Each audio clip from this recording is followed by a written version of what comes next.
La ville de Miami Beach, en Floride, a une situation géographique qui la rend assez vulnérable. Elle est vraiment sur la trajectoire des ouragans qui viennent des îles du Cap-Vert et chaque année déferlent sur la région, avec plus ou moins de violence. Et le phénomène est accentué par le fait que la ville est située entre l'océan Atlantique et la mer des Caraïbes, ce qui fait que les tempêtes ont, quand elles se déclenchent, un double angle d'attaque. Les habitants sont habitués à ces brusques colères de la nature, et les services météorologiques sont efficaces, et les immeubles modernes sont construits selon des normes très strictes. Cependant, c'est toujours impressionnant quand un ouragan se produit, et c'est même quelquefois très traumatisant. C'est ce qui se passa en 1992 et qui arriva à Rav Lebovitch qui vit justement à Miami. Un jour, le service de la météorologie annonça une première alerte. Un ouragan de forte puissance s'était mis en mouvement et sa trajectoire le conduirait sûrement sur la ville de Miami. Et un jour plus tard, les premiers signes d'avant-coureurs apparurent. Des vents violents commencèrent à souffler, augmentant de force d'heure en heure. Les habitants sentirent leur inquiétude monter. Et une rumeur se répandit comme quoi cet ouragan avait déjà atteint la République dominicaine et causé plus d'1 millier de morts. Alors que le Shabbat approchait, l'urgence fut proclamée dans la ville et la tension était à son comble. À la fin du Shabbat, le service de météorologie qui suivait l'évolution de la situation fit savoir que l'ouragan atteindrait la ville dans les prochains jours et qu'il n'y avait guère d'espoir que cette trajectoire dévie. Alors là, l'inquiétude a été remplacée par la panique. Nombreux sont ceux qui se sont sauvés, ont préféré aller se mettre en sûreté quelque part. Le lendemain matin, Rav Lebovitch téléphona au secrétariat du rabbi et demanda au secrétaire, Rav Klein, de faire savoir ce qui se passait et le danger qui était en train de grandir, et que le rabbi prie pour les habitants de la ville, et en particulier pour ses chassidim et toutes les institutions établies dans la zone concernée. Cette même matinée, la radio locale donna avis à tous les habitants d'une certaine partie de la ville qui devaient vraiment évacuer l'endroit. D'après toutes les observations, c'est vers ce point précis que l'ouragan se dirigeait. Or, c'est justement là qu'habitaient les chassidim et toutes les institutions Lubavitch qui s'y trouvaient. Alors, beaucoup d'entre eux se dirent il faut peut-être quitter l'endroit et chercher refuge dans un endroit plus sûr. Alors Rav Lebovitch appela encore le secrétariat du rabbi et demanda s'il y avait une réponse.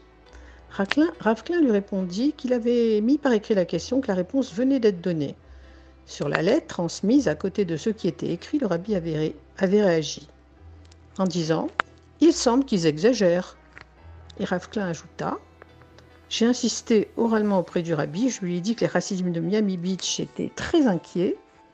Il a levé la main d'un air de dédain, et comme pour dire que tout cela n'est rien, il n'y a pas lieu de s'inquiéter. Donc il a tout balayé d'un revers de la main. Rav Lebovitch a fait connaître cette réponse à tous ceux qui se trouvaient dans son quartier, et cela les a grandement soulagés. Ils ont commencé à se dire que si le rabbi avait dit ça, il n'avait pas lieu de s'inquiéter. Et certains qui n'avaient pas pu quitter leur maison décidèrent d'y rester finalement. Alors que les prévisions étaient toujours aussi pessimistes. Et on disait que l'ouragan se dirigeait droit sur l'endroit où se trouvaient tous ces chassidim, et la radio ne cessait pas de diffuser des alertes de plus en plus inquiétantes. Toute la journée, chacun resta à l'écoute, retenant son souffle, et bien sûr, espérant que la prévision du rabbi se réaliserait, bien sûr.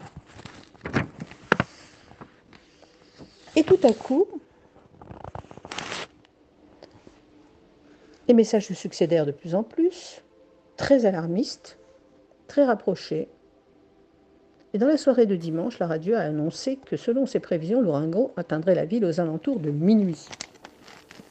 Alors certains étaient sereins et confiants, mais d'autres avaient un peu peur. Et ils essayèrent de se coucher, mais ils n'arrivaient pas à dormir. Et finalement, les heures étaient interminables.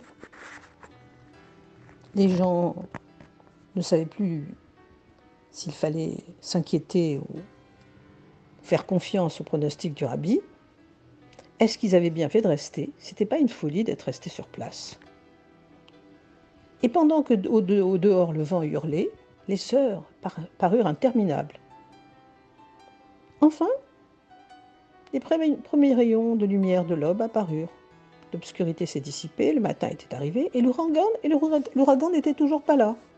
Alors on a ouvert les fenêtres, qui étaient soigneusement calfeutrées. Une pluie torrentielle tombait sur toute la zone, avec des coups de tonnerre effrayants et des éclairs. Mais où était donc l'ouragan? C'est tout ce que les chassidim virent, un orage. Peu de temps plus tard, l'atmosphère est devenue calme comme à l'accoutumée. Pourtant cet ouragan avait bien existé, où était-il donc passé? De fait, il reçut le nom d'Andrew, l'ouragan Andrew, et fut un des plus puissants et des plus destructeurs connus par les États-Unis. Malgré toutes les prévisions, il avait simplement contourné la ville, ne passant que sur sa banlieue sud, et personne ne prétendit que le rabbi était un meilleur météorologiste que les services spécialisés de la ville de Miami.